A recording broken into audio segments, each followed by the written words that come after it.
And what are the odds? If there's lightning in the area, it's best not to ask that question. Take cover instead. I'm about to show you an example of nature's fury that's best told by sound and not by words.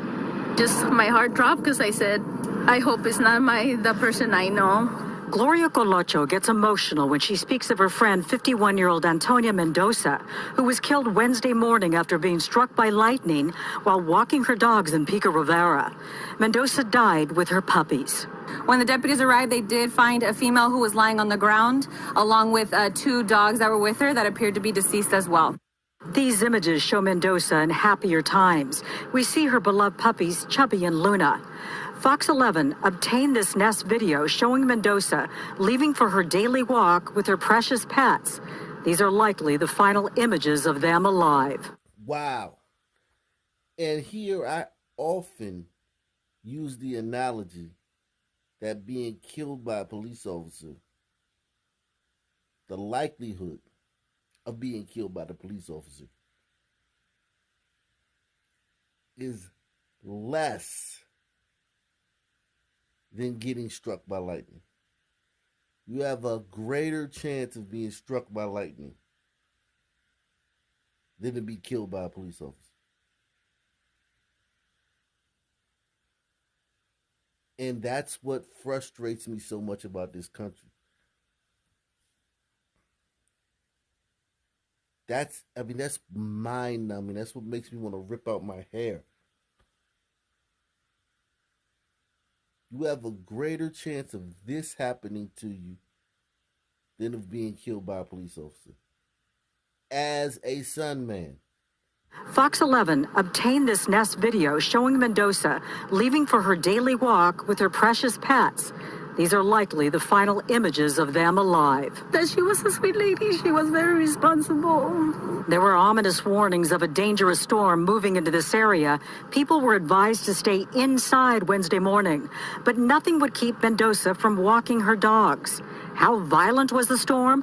Fox 11 obtained this exclusive video of the very moment the powerful lightning struck. 8 seconds of sheer terror. It sounds like a war zone, but it was Pico Rivera. Listen to it again. The thunder sounds like a bomb. Vibrations so strong they set off car alarms. The asphalt seared by the strike. Wednesday evening, Mendoza's car still parked at the entrance to the riverbed hiking trail, her Bible and rosary visible in the car. Her friend and landlady said Antonia Mendoza was trying to save up a nest egg to visit her daughter. When the landlady heard the victim was a woman walking 2 dogs, she had a terrible feeling Antonia was the victim. And she has her dogs' stuff in the car and their towels for the dogs, and that's I just knew that it's her. Mendoza worked at a house as a housekeeper in a nearby motel. Sadly, her life ended today with 2 of her most trusted companions. Laura Diaz reporting live. Now back to the studio. Now to video that may be disturbing for some of you at home. A surveillance camera captures the moment a private security guard shoots a man in the parking lot of a Metro Taco Bell. Now, a year later, the man who was shot is suing the security guard. News 4's Kaitor K is looking into this for us. Kaitor. This happened at a Taco Bell in downtown OKC last July. Video shows Bradley Bishop getting shot in the back as he walks away and collapsing seconds later. Again, we want to warn you, this video is graphic. I was shocked. When I first saw that video, I honestly couldn't believe it. Attorney Nicholas Elliott sharing surveillance video which appears to show his client, Bradley Bishop, a homeless man, getting shot in the back by contracted security guard Antoine Martin at a Taco Bell near downtown OKC in July of 2021. Bishop claims he only went inside the building for a cup of water. That's when Elliott says his client was confronted by Martin. Could you imagine? And I know I ask a lot. I ask a lot here. I ask a lot. I do. I understand. I'm asking a lot. But just try to imagine the reverse happening. A Sun man getting treated like this by a security guard. and then just getting his back blown out as he's walking away. A good 10 feet away from the security guard, just walking away, unarmed. Taco Bell would have to close for a week. They would have to stop serving black beans. No more black beans at Taco Bell, man. They bring up images of slavery, of trauma. I was traumatized when I went to Taco Bell and got a burrito with black beans in it after what happened to that brother. Could you imagine? Bishop claims he only went inside the building for a cup of water. That's when Elliott says his client was confronted by Martin, their altercation spilling out into the parking lot, where Bishop appears to hit Martin across the shoulder with a belt before walking off. And Mr. Martin decides at that point to fire 4 shots into the direction of Bradley. 2 of them hit him in his back, and it nearly killed him. Martin was charged last year with assault and battery with a deadly weapon. A preliminary hearing conference is set to take place next month. In addition, he and the private security company he owns are now facing a lawsuit from Bishop, who's seeking compensation for pain and suffering, as well as punitive damages. Bradley nearly lost his life from this incident. He still is dealing with the effects and likely will deal with the effects physically and mentally for the rest of his life. We also want to send a message and set a standard that, companies that do things like this, individuals that do things like this, it's not okay. We reached out to Martin's pre-litigation attorney and Taco Bell for comment, but haven't heard back. We also visited Martin's security company twice this week, heard people inside, but no one would answer the door. This is not the time. This is not the time to play. It wasn't. This is not the man. It's all man. Don't put your hands on me. No, because you think it's okay to get on my kids in the car. My kids in the car. My black kid is in the car. He tried to kill me in front of my kids. He tried to kill me in front of my kids. So here's what we know so far. 24-year-old Arabella Yarborough called 911 last Wednesday night after she says Sundberg fired multiple rounds into her apartment around 9:30 p.m., and you can see the damage there in those pictures. According to a search warrant, Sundberg shot at responding officers and then barricaded himself inside the apartment complex, resulting in a 6-hour standoff, which ended early Thursday morning when Sundberg was shot and killed by SWAT snipers. Sundberg's parents have retained prominent civil rights attorney Ben Crump and Jeff Storms. They say the 20-year-old was suffering a mental health crisis and did not deserve to be, quote, picked off like an animal from a rooftop. Joining us now to discuss is my colleague at Reason Magazine, Associate Editor Liz Wolfe. Welcome back to Rising, Liz. Thanks for having me. Yeah, thanks for discussing this very obviously disturbing incident and disturbing video footage. And I think what the woman says, a comment she makes that is pretty perceptive, she actually does reference the kind of George Floyd protests and says, well, that I understand why that was different.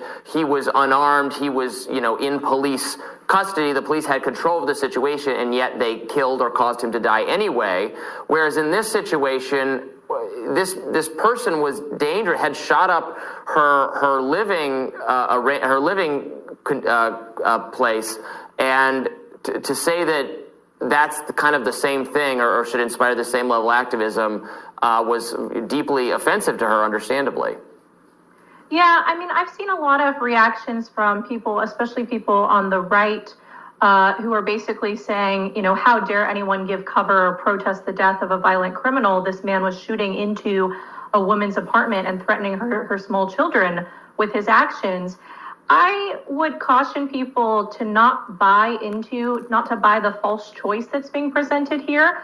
I think we need to wait until body camera footage emerges and get a sense of whether or not police truly exhausted all possible options.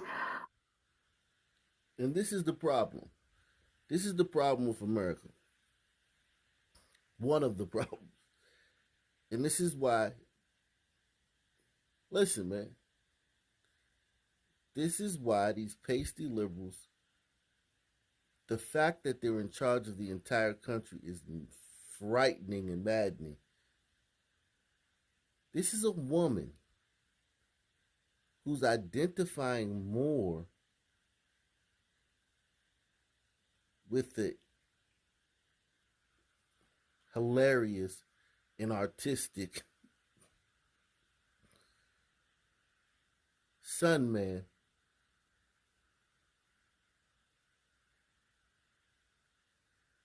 than she is with another woman who was stalked, who lived. They said this guy played his music on full blast all the time. And he knows this woman lives with small children. They got to take naps during the day and sleep at night.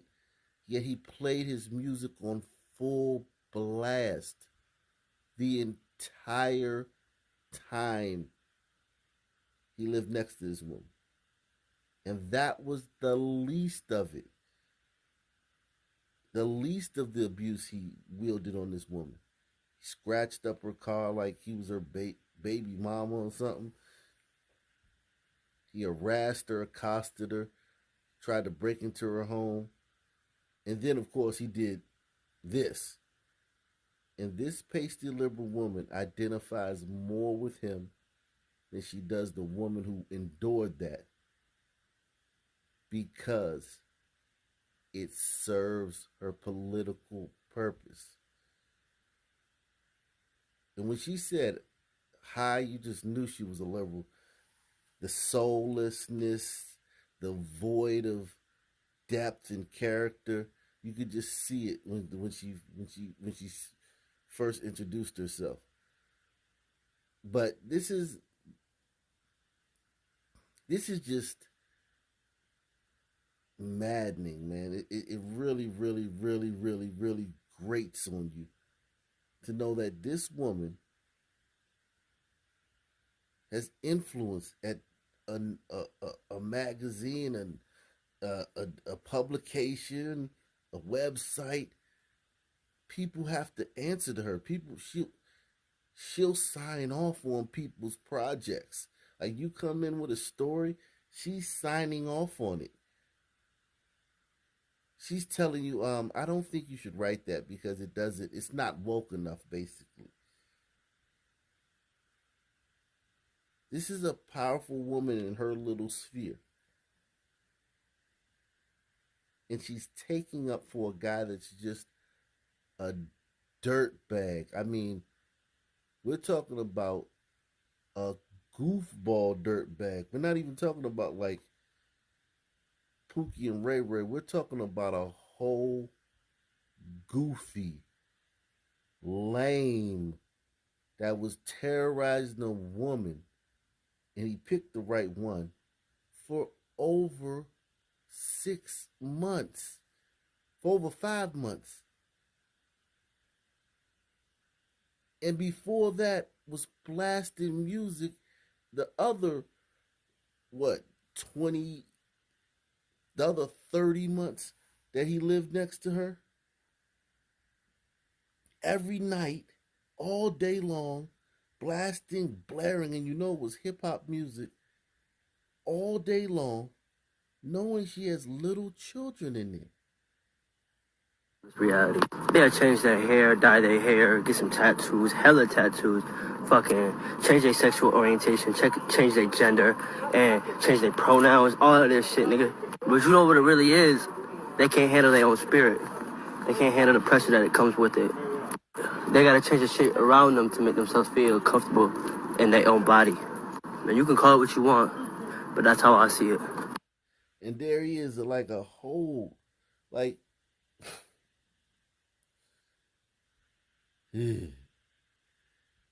listen, man.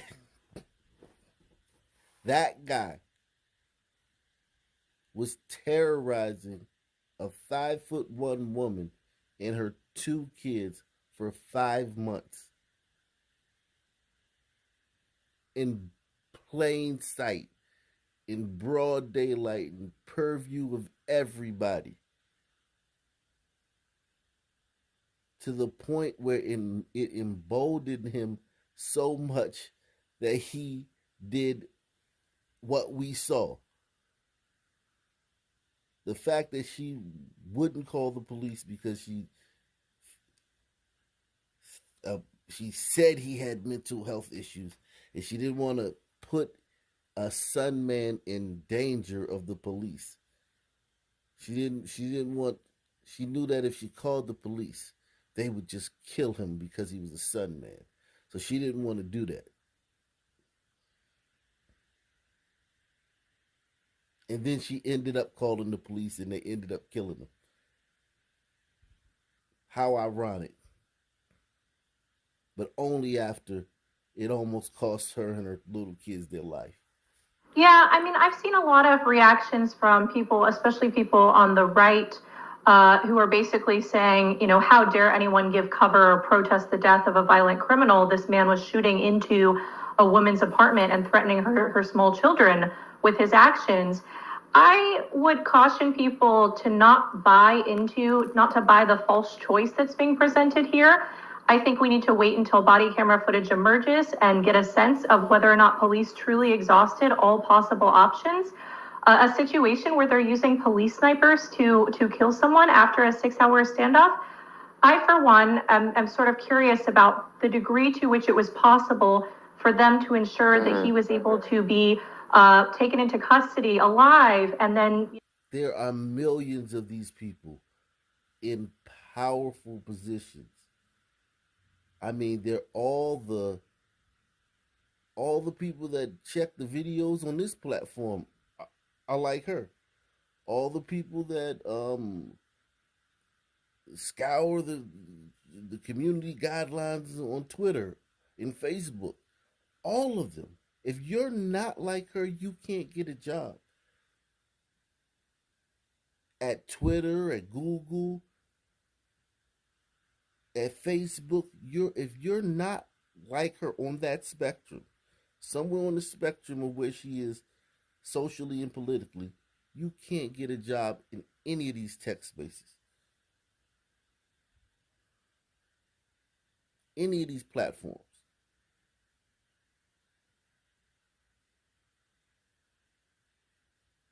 I know it seems crazy listening to this woman. There are millions of them, and they're in powerful places. And bringing the family down to the scene and having them speak to him on the phone, having them plead for him to come out, that's not enough now. You have to do more. The degree to which it was possible for them to ensure that he was able to be taken into custody alive, and then, I think going through our court process, going through our court system is always the most appropriate thing. And I'm very skeptical of how police acted here. But at the same time, that does not mean that we can or should dismiss this woman's experience. And this woman's experience, her experience. Now trade places. Put her in that woman's shoes. All her teeth would be chipped from chattering.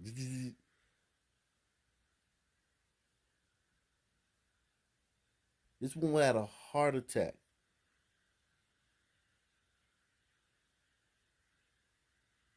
This woman would have called the police when Tekle was playing his music loud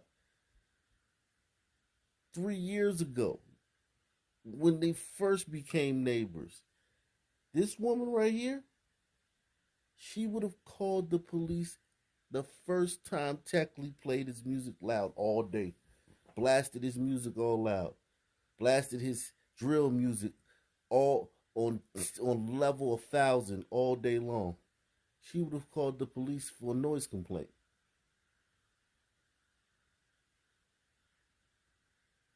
It wouldn't have gotten that far. She would have sent 1,000 emails to the property manager. It wouldn't even have gotten that far.